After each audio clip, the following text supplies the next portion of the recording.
retrouve encore aujourd'hui sur ce magnifique plateau qui a été aménagé à Lac-Mégantic pour recevoir de très courageux entrepreneurs commerçants qui vont venir vous présenter dans quelques instants leur plan de relance. Vous allez découvrir qui ils sont, où ils sont rendus. Vous, à la maison, vous pouvez vraiment faire la différence dans la vie de nos entrepreneurs commerçants.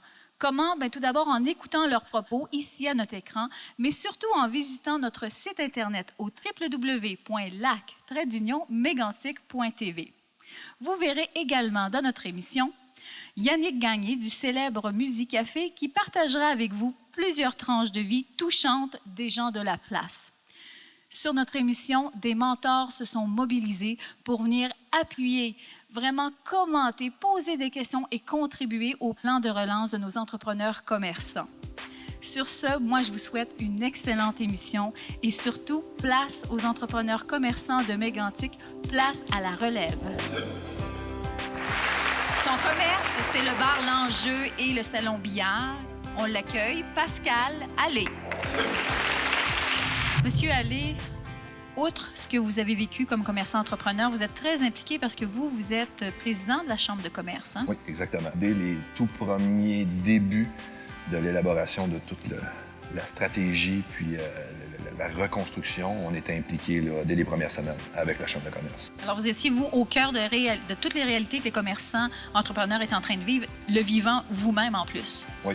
Écoute, ces deux réalités, comme je l'ai dit depuis le début, je porte quand même plusieurs chapeaux, autant celui de représentant, mais en même temps celui de commerçant. Mais je vous invite à prendre place pour votre plan de relance. Merci beaucoup. Ce fameux soir-là, du 6 juillet, quand j'ai reçu l'appel téléphonique d'une de mes employées pour me dire « Pascal, le centre-ville est en feu, tes bars vont y passer.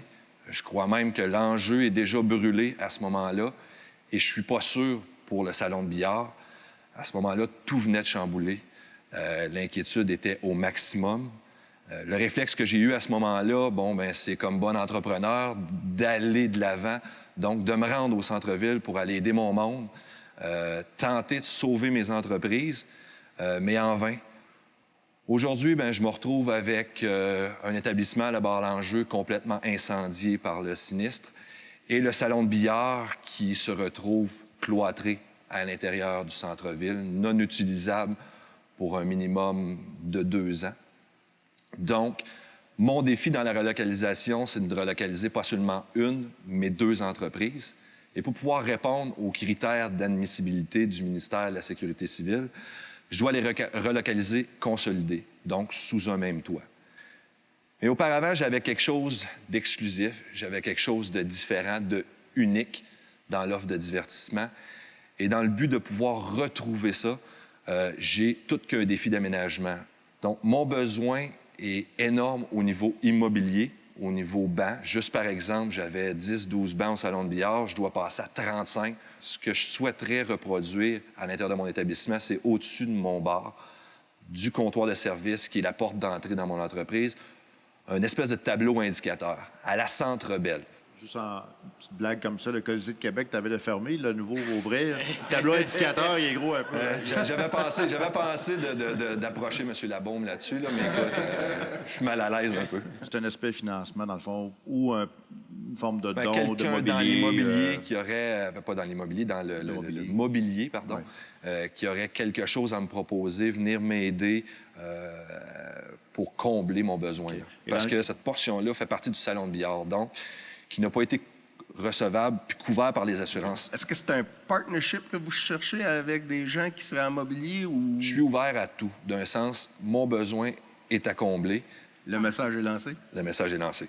Merci. Merci. Pascal, je profite de l'occasion pour t'avoir sur le plateau. On a travaillé fort dans la nuit, 6 juillet, pour remettre des choses en place. Et tu as mis beaucoup de côté tes propres besoins d'entrepreneur et tes propres entreprises.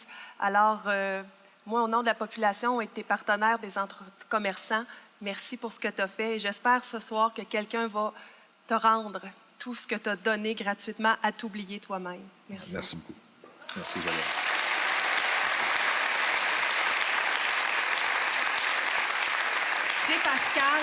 C'est Pascal, il y a une phrase qui dit que dans la vie, il y a un temps pour donner Puis il y a aussi un temps pour recevoir. Moi, je pense que ta présentation d'aujourd'hui, c'est exactement ça qu'on a le goût de ressentir. Il est temps pour toi maintenant de recevoir. Je suis convaincue que le Québec va se manifester parce qu'on sent de toi que tu ne fais qu'ouvrir des portes et que toute aide pourra être utile. Et on te remercie d'avoir participé à l'émission. Merci beaucoup. Merci. Merci. Anne. Merci. Alors, la Boîte verte, coopérative de solidarité de peut-être une quarantaine de membres. On est passé vitement, après 3 ou 4 mois, à 160 familles qui, finalement, viennent faire leurs achats à la boutique. Le 6 juillet, quand j'ai eu le téléphone très tôt le matin, puis qu'on me disait, Madeleine, c'est mégantique, brûle. Mais là, on a réalisé que, mais je continue pas, il faut recommencer. Alors, est-ce qu'on repart? Est-ce qu'on refait le chemin qu'on a déjà fait? Puis Lucie a dit, Madeleine, on peut le faire. On a perdu beaucoup à Lac-Mégantic, mais on n'a pas perdu le courage. Je vous dis pas que c'est facile. Non, ça ne l'est pas. C'est pas facile pour aucun des marchands ici. Les finances, en fait, on accuse bien sûr un retard de 5 mois sur nos activités. Il n'y a pas de salaire qui rentre. On fait comme on peut. Je vais vous dire qu'on a encore notre bâtisse. Notre bâtisse, elle est en zone, on appelait ça la zone rouge. C'était une zone critique. On ne sait pas ce qui va devenir du bâtiment. Malheureusement, on se doit de faire sans, mais il reste qu'il y a une hypothèque à payer. Ça fait 5 mois qu'on travaille avec acharnement pour trouver un endroit où on peut relocaliser une épicerie.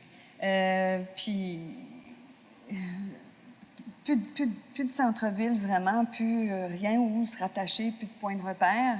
Actuellement, on a un 580 pieds carrés qu'on est en train d'organiser pour mettre un 1600 pieds carrés qu'on avait. On parle des producteurs locaux, peut-être du marché public. Y aurait-tu une association qui pourrait être faite avec le marché public? Ce qu'on aimerait faire, en fait, c'est la boîte verte du futur. On fait appel aux créateurs, on fait appel vraiment aux visionnaires du futur. Dans le fond, ce que vous cherchez, c'est un Stephen Guilbeault. Oui, Je pense que c'est très important que vous sachiez, malgré l'ampleur du drame que vous avez vécu et que vous continuez à vivre, que des jours meilleurs s'en viennent. Vous savez, quand on est dans le fond du trou, là, puis que tout est noir, on ne peut s'imaginer qu'on va s'en sortir. Assurez-vous de toujours faire quelque chose pour vous faire sortir du trou. Un petit mouvement, un petit quelque chose, et vous allez voir, à un moment donné, vous allez voir de la lumière, et la lumière que vous allez apercevoir sera probablement plus belle qu'elle ne l'a jamais été.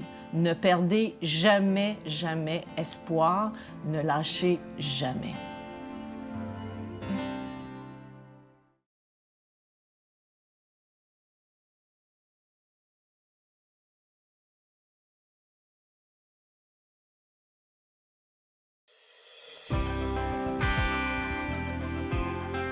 Les difficultés sont là.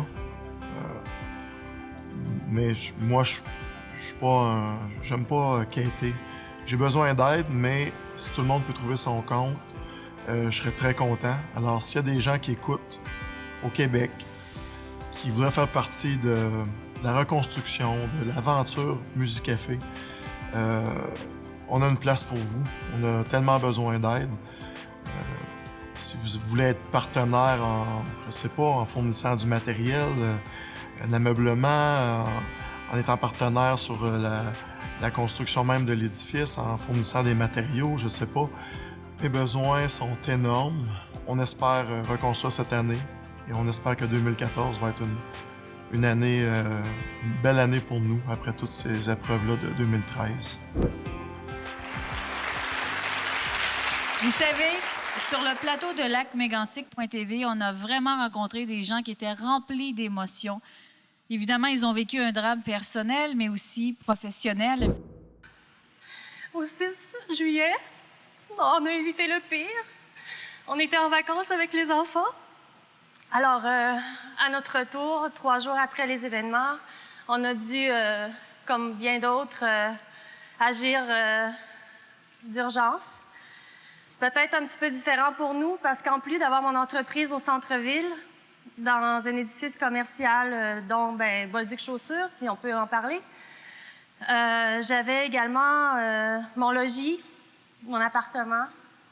Et on s'est reviré de bord assez vite pour se trouver un endroit et pour travailler et pour vivre. J'ai eu la chance d'avoir l'aide d'une femme qui était déjà installée dans un salon de coiffure depuis 30 ans. Elle était seule.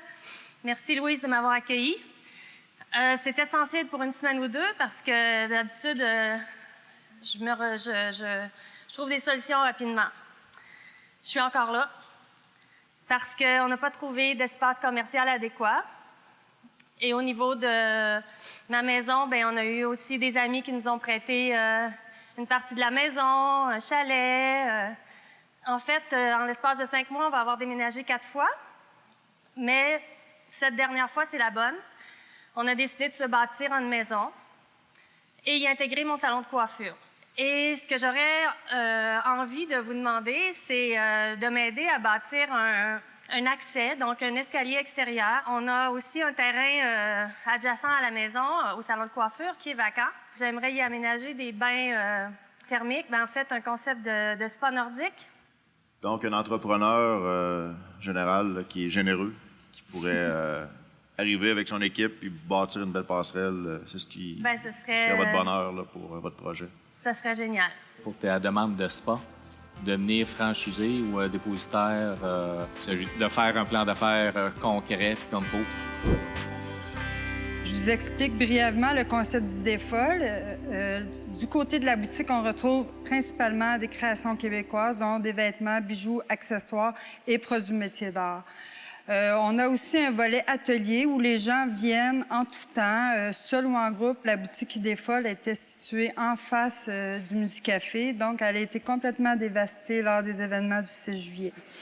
Et puis, un bâtiment que je passais tous les jours, qui était à vendre, et j'ai décidé d'acquérir le bâtiment. Donc, Idées folles va pouvoir revivre au printemps. Je me suis questionnée à savoir ce que je voulais vraiment avec le logement derrière. Alors, le logement va devenir un gîte touristique. Quand on a fait les prévisions financières, c'était pas prévu de développer ce concept immédiatement. Ma demande, ce serait d'avoir, aussi loufoque que ça puisse sembler, c'est d'avoir des matelas neufs, des bases de lit neufs, de la literie, de la vaisselle, des électroménagers. Il y a des gros magasins de meubles au Québec. On les voit régulièrement dans les médias. Là, ils vont vous voir dans les médias. Mais oui. Je souhaite qu'ils désirent collaborer avec vous. Puis, on peut peut-être faire appel également aux touristes, aux gens qui vont venir nous voir, à venir être les premiers clients. Je pratique l'ostéopathie depuis 10 ans maintenant. J'ai vendu ma maison à la fin mai et j'ai loué un local en haut du centre-ville. Et mon déménagement était prévu pour le 8 juillet. J'ai pas besoin de vous dire que j'ai jamais vu mes locaux finis. Alors, je me suis relocalisée rapidement. J'ai continué à travailler. Il y avait des gens cédulés dans mon horaire et j'avais besoin de continuer à travailler. Et depuis le 22 septembre, j'ai reloué une autre maison sur la rue Laval. Le projet que j'ai pour la salle de yoga, j'ai déjà une entente avec une clinique d'ostéopathie à Québec, à Charlebourg, qui est la clinique aux 1001 soins, qui appartient à Mme Chantal Michel. On avait pensé de mettre ces salles-là en multimédia avec un système de vidéoconférence pour que les cours de Québec soient diffusés simultanément à Lac-Mégantic. Ma demande est d'avoir quelqu'un qui travaille dans ce domaine-là pour avoir l'équipement nécessaire et l'installation nécessaire. Tu veux créer dans ton sous-sol de ton nouveau bâtiment vraiment des cours interactifs afin d'offrir puis de bonifier les services que tu offres. Qu'on sait ici en région, tout le monde, on a souvent des défis au niveau des professionnels. Avoir un écran avec une caméra puis que les gens ici vont pouvoir suivre les cours à distance, dans le fond. Exactement. Ça fait 21 ans que Design Coiffure existe, dont 18 ans en copropriété avec mes collègues. Nous sommes situés au centre-ville. Le 5 juillet, c'était la dernière journée qu'on a travaillé là. Suite aux événements, on a dû s'attacher des cheveux puis regarder de l'avant parce qu'on voulait continuer à offrir à notre clientèle un service adéquat. J'ai décidé d'amener mes collègues avec moi dans mon sous-sol parce que je demeure ici en ville. Puis étant donné qu'on est un vieux couple, après 18 ans, on a décidé de rester ensemble et aller de l'avant pour se relocaliser dans les nouveaux condos commerciaux. C'est sûr que nous, on avait récupéré tous nos meubles étant donné que notre bâtisse n'est pas brûlée. mais il y avait beaucoup de choses qui étaient sur mesure. Donc, les lavabos, tout ça, on ne peut pas réinstaller ça. Donc, c'est un petit peu le but de notre demande. C'est beaucoup point de vue de décoration, accessoires, coin boutique, c'est un peu ça. Là, les gars sont mêlés, on parle de déco, là! On peut tout nous expliquer, par exemple. Donc, l'appel est lancé pour avoir un designer, pour avoir quelqu'un qui vienne chez vous, puis redécorer, puis donner un coup de main sur l'aménagement. Il y a peut-être des entreprises dans la région aussi en ébénisterie qui seront présents, qui pourront donner aussi conception de meubles vraiment là, localement. En plus, ils sont belles, Mario. Ben oui, c'est sûr que moi, je prends Manuel, puis j'ai quasiment envie de donner mon nom pour aller les aider. Là. Donc, l'appel est lancé. Merci. Notre prochaine participante, elle s'appelle Nancy Quirion du Café Bistrot La Brûlerie.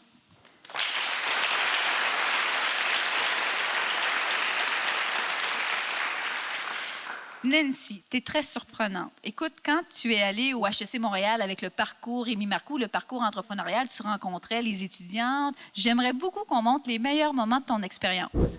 Elle prépare la galette aux dattes la meilleure de tout le Québec. On cherche quelqu'un qui soit capable de commercialiser, de distribuer ce gâteau. Je pense pour relancer aujourd'hui son entreprise, c'est pas ce qu'elle va pouvoir vendre dans 6 mois ou dans 1 an. Si ces galettes sont bien connues, je pense que c'est intéressant. Là, mais demain matin, je pense qu'on n'a pas d'idée concrète à donner à Nancy pour partir son restaurant. On pourrait acheter monsieur et madame tout le monde dans leur salon, vont sur leur ordinateur, achètent 2 douzaines de galettes aux dattes.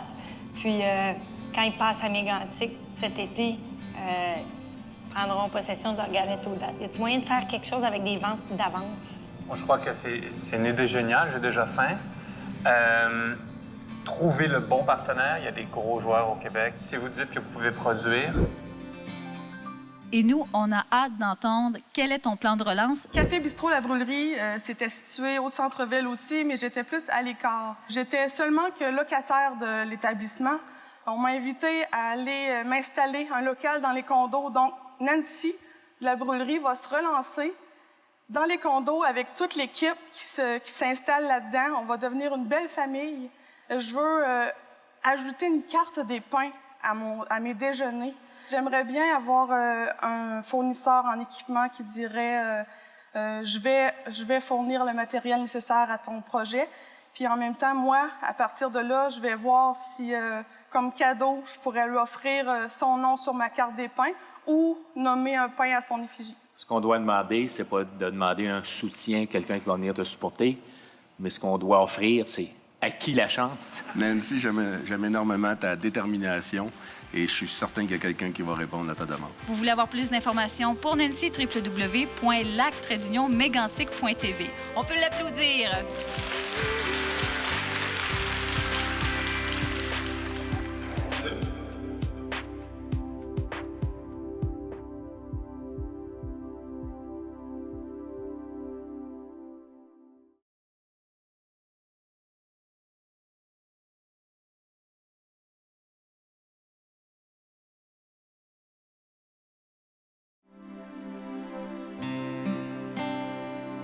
Une tragédie comme celle de Lac-Mégantic, malgré tout ce qu'on pourrait en dire, nous laisse sans mots, tellement elle vient toucher nos valeurs profondes. Dans de tels événements, au-delà des mots, ce qui est important, c'est d'agir. Agir et canaliser toutes les énergies de toutes les ressources existantes afin de reconstruire dans les plus brefs délais un tissu socio-économique encore plus fort. Entrepreneuriat Québec, à travers son réseau de commissions scolaires, œuvre en ce sens au quotidien, et ce, dans toutes les régions.